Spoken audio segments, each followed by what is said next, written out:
Hello everyone, this is Kobe Sarial and today we are hiking Mount Tuwato here in Cervantes, Ilocos Sur. Kaya tara, akyat!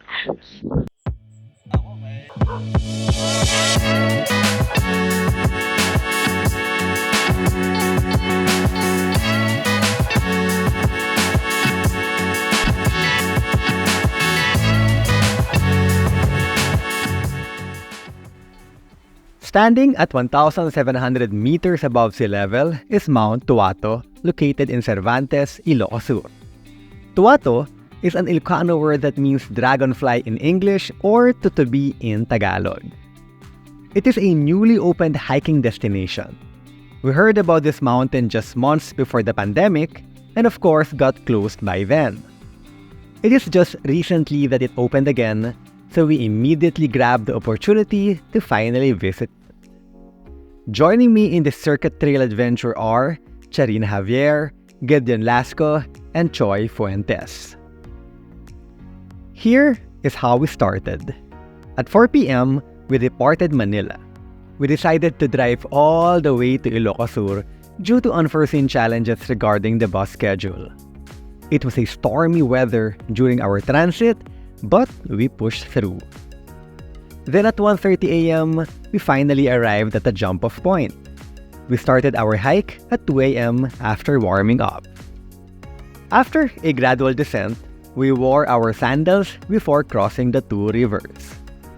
From here, it was a continuous steep ascent until we reached the ridgeline, just in time for the rising sun. Steep ascent from the first river. Nandito na tayo. Rolling, rolling, rolling. Yeah! Eh! Ganda ng trail, grabe. At very relaxing, no? Ano tayo ngayon? Taking it easy. After that steep ascent. Whoa! Panay high steps, ah. Wow! Look at that trail. Panalo ang trail. That kind of breathe that you want to breathe. Ganda?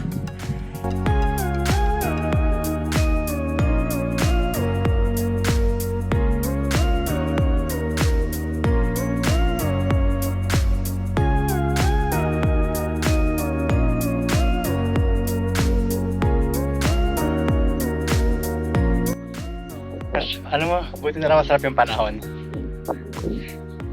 Oo. Gusto ko mainit to. Mas mahirap, di ba? So, thank you.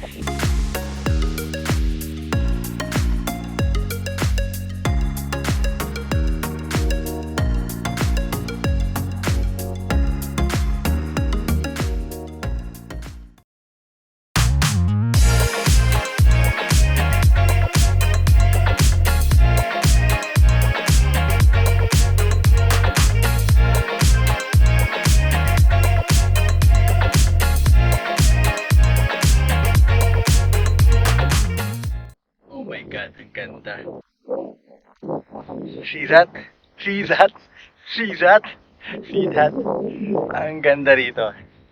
It's now 6:54 and we've been hiking for 4 hours, 48 minutes now, 9.30 kilometers. We've been ascending for 1,100 meters. And wow, this mountain. Endless ridgeline. It's very scenic. All around you. Tingnan mo naman yan. We started at 2 a.m. Quite late already. And that time, continuous yung trek namin. Passed by 2 river crossings.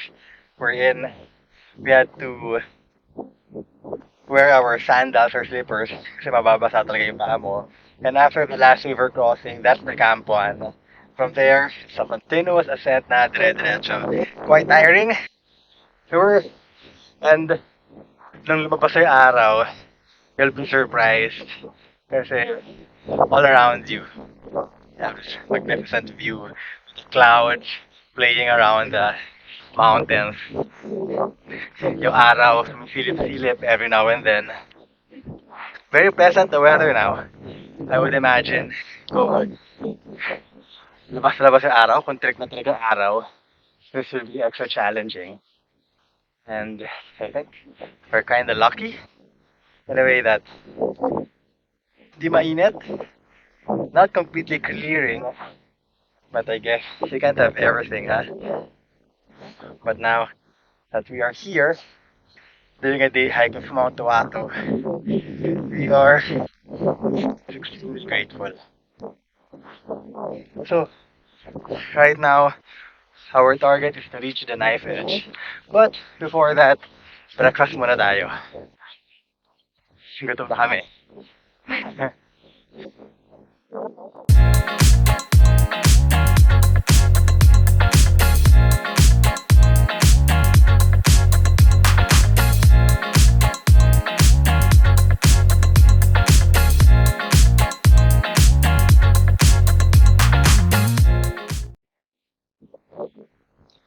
So, some mountain viewing behind me. That's Mount Mandirahan. And then Mountain Province behind Mandirahan. That's Benguet. Oh ha? Salamat sa guide naming si Jomar for assisting us.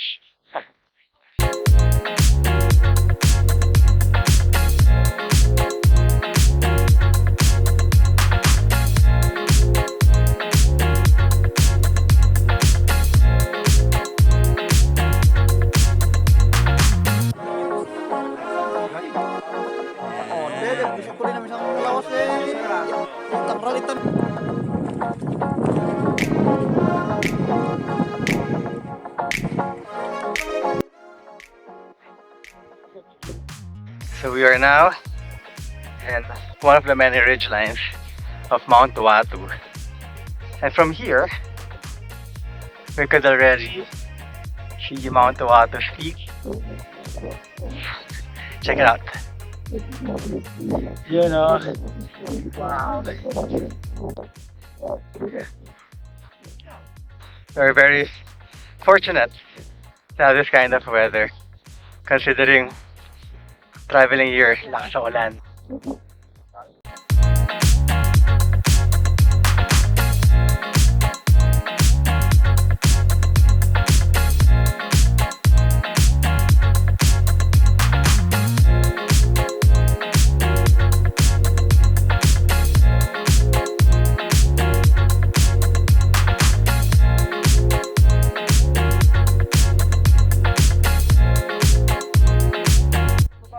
Tapos na pala tayo sa isa sa pinakadelikadong lugar ng trail na yon, yung bato-bato. True enough, delikado nga. Yung isang balls mo pupunta sa leeg mo. Kakabahan ka eh.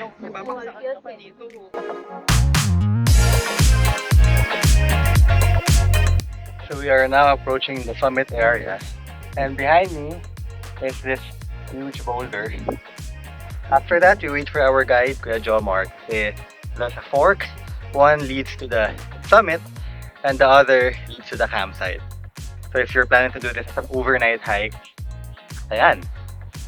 Yung the campsite with a water source is near the summit. Medyo delikado yung part na to. Lang kaya, tignan mo naman itong daan na to.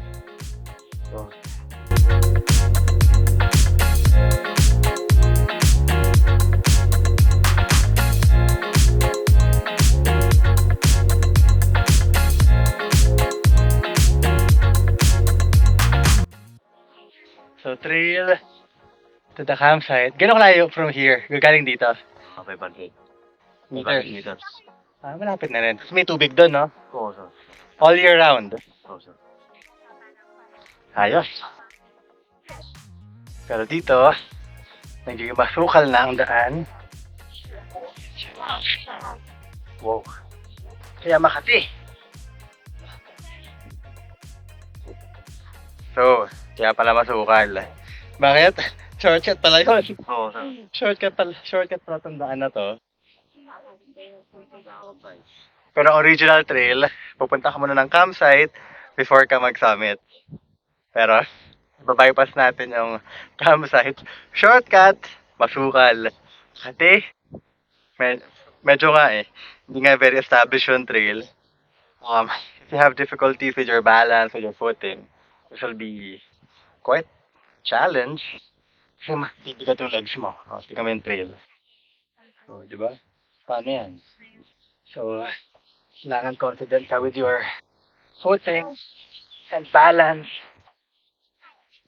Kasi without it, bibigat masyado katawan mo. Nakakapagod. Ay, kaya pala. Shortcut.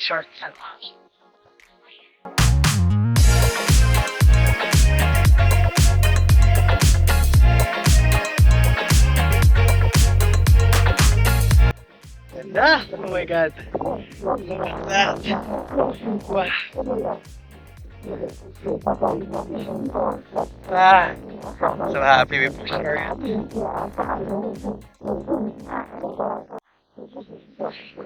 Ascent, 1,455 meters. Ayos. And 8:49.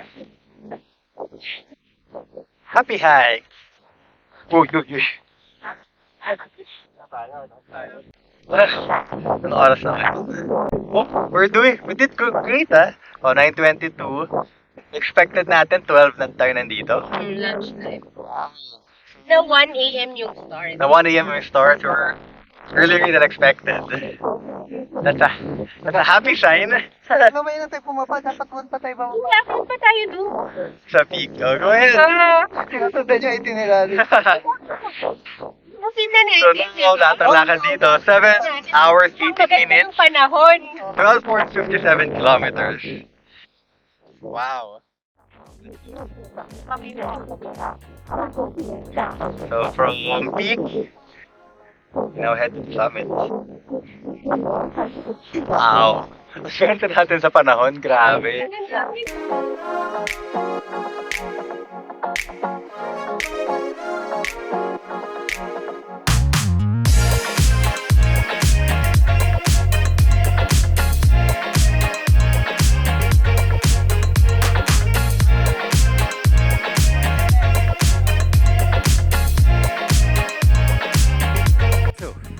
From the peak, we are now heading to the main summit, and before we ascend again to the summit, there's a junction. You can leave all your belongings, especially your backpack, kasi dun ka rin naman bababa after the summit. A lot of people, that's what they do, but me, I have my Arc'teryx 38-liter backpack. It's with me, particularly because I'm considering this hike a training hike, because next month, August, I'll be leading hikes in Mount Fuji in Japan and Mount Kilimanjaro in Africa. So training hike na rin to. Mapagod. It's great if that will happen here in the Philippines. And so far, I'm quite satisfied with my performance today. I think I'm ready for Mount Fuji and Mount Kilimanjaro. But still, that's weeks from now. 1,612 meters above sea level. Plus minus yan, syempre. But that's the peak. That's the summit of Mount Tuwato.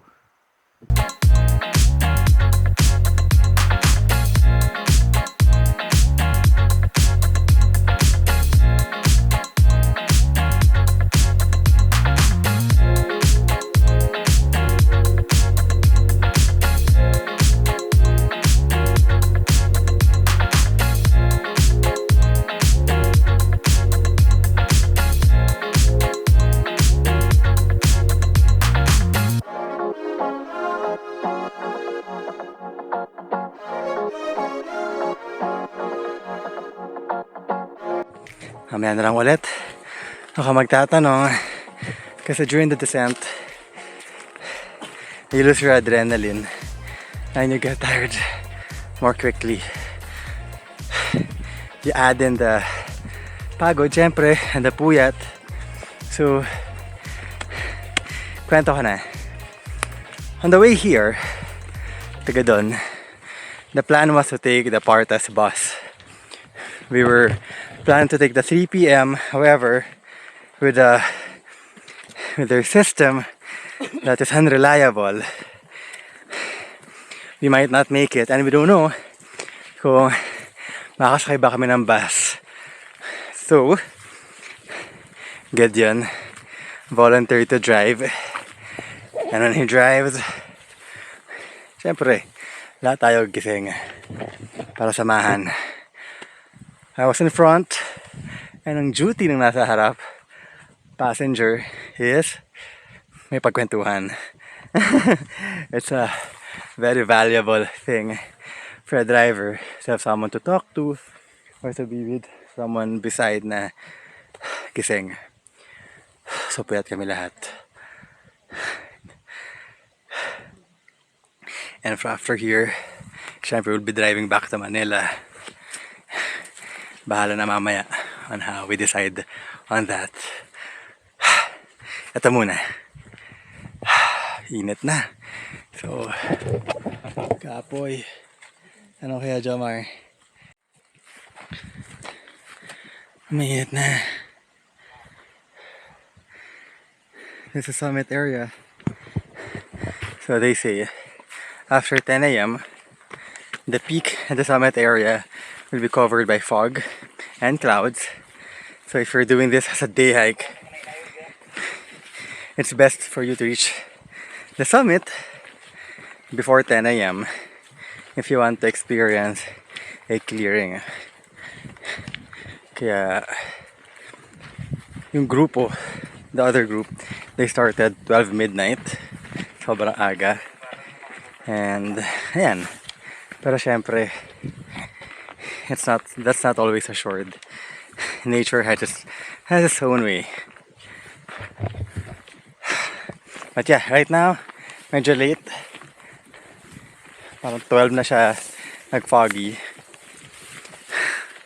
And we hope lumapit siya sa atin. That's what we need right now. Nakaka-drain. Ang init. And it's hard to use an umbrella now because sa dami ng ridges sa bangin, you need to be properly in balance. Delikado masyado. So I won't be using my umbrella now. Maybe later, pag mas established na yung trail. Safety muna, always. Boy! So, some tips when you descend and you hike this mountain. Yung umbrella, hindi parati magagamit kasi you need to balance yourself. So, gloves, arm sleeves, kasi aside sa, mga sugat, there's the sun that may burn your skin. So, a lot of things to consider. A cap, a sunblock, shades kung meron ka rin, go bring it. Kasi umbrella, while we love it, hindi siya advisable for everyone. After 13 hours, we can hear and see the river. Finally! And the trail is much better now. Kasi kanina, it's actually a mix of soil, gravel, with loose rocks. Madudulas ka talaga. Ang ganda! So now, yan ang distance natin, etc.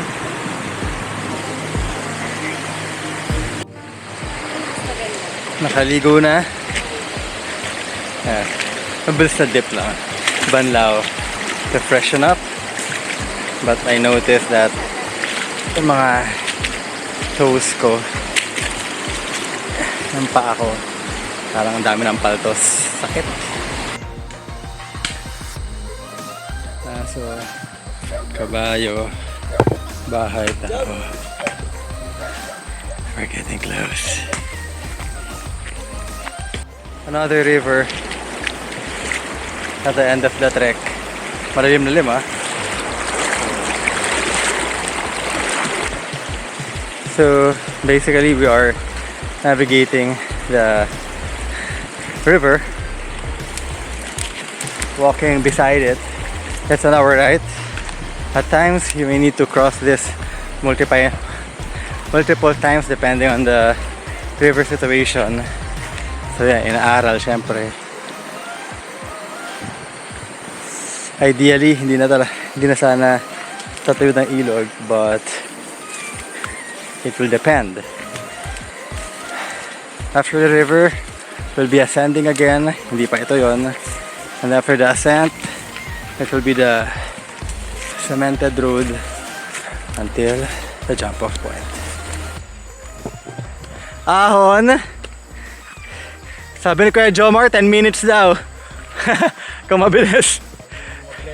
Pagkatapos noon, kalsada na. Woo! Let's do this.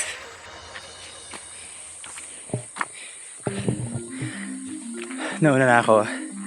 Hindi na tatapos ang daan. Anong 10 minutes? Hindi totoo yun. I've been walking consistently in a proper pace. And 12 minutes na tayo naglalakad. Hindi totoo. Pero sabi ko kay Jomar, hindi! Kaming mga guide. Keyword, guide.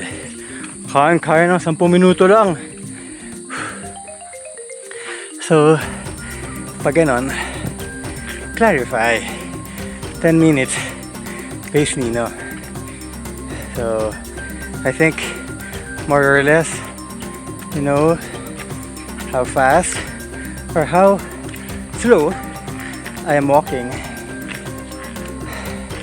Kasi, the last ascent, you will still need to conserve your energy. At mahaba pa rin siya. Wala pa rin. Gusto nang maghabal-habal eh. Nalapit na to. Ito, we're just playing around. But finally, after 16 minutes, wala pa rin. Ginagawa pa lang yung kalsada dito. But you'll notice my pawis, tagaktak na. Nauna na ako. Wala lang. Kasi gusto ko na yung pace kong ganito. Anyway, we're very close to the barangay hall area, or the school, or the sitio where we started. And that's Mount Tuwato here in Cervantes, Ilocos Sur. Now, when I get home, give me 3 days, I'll be assessing the mountain in terms of its difficulty and among others. Yun lang muna. But yeah, this mountain opened again very recently. It's a fast becoming a mountain that mountaineers would really want to visit because of its gorgeous view, unlimited ridgeline, because of the challenge, among others. And right now, I saw some people would say 9/9 din to. Kasi ang hirap ng halkon o ng giting-giting. Well, kahit pagod ako ngayon, I would say hindi siya ganun kahirap. Mas mahirap siya din Mount Pulagakiki Trail, definitely if you do it as a day hike. Mas mahirap to di hamak. But if I compare it to Halcon, hindi. Mas mahirap pa rin talaga Halcon, Mount Sikapu, St. Paul, some of the 9/9 mountains. And this one, I also understand bakit siya nasabing 9/9. Primarily because of the trail and the erosion is happening. I mean, very visible to many parts of the trail. Mas kung hindi okay balance mo, mabigat, mahirapan ka dito. Especially kung may takot ka sa heights. Oh, 19 minutes. Kalsada, yeah! Pero hindi pa tapos. Lakad pa tayo. There are times daw na pwede maghabal-habal from here. Pero since it's a July, I guess di naman nila expected na may mag-hike dito. But actually there were a group ahead of us. Oh, who started ahead of us. They were around 27. And yeah, I hope they're fine. Some of them nauna na sa amin, but majority are still behind us. We may end 4:54 now, and most likely we'll be there at the end point by 5:15. At sabi ng guide namin na people behind us may reach 8 p.m. Minsan nga, of course, with the darkness, you'll be slower, mas pagod ka na. So I hope okay lang sila. Kayang-kaya nila yan. Anyway, this is Kobe Sarial. Thank you for watching. Pagod na ako, pero tara, akyat pa rin. So it's now 5:15. We've been hiking for 15 hours, 10 minutes now. 25.19 kilometers. Total ascent, 2,046 meters. Pagod. Tapos. And that's where we came from. Wash up na.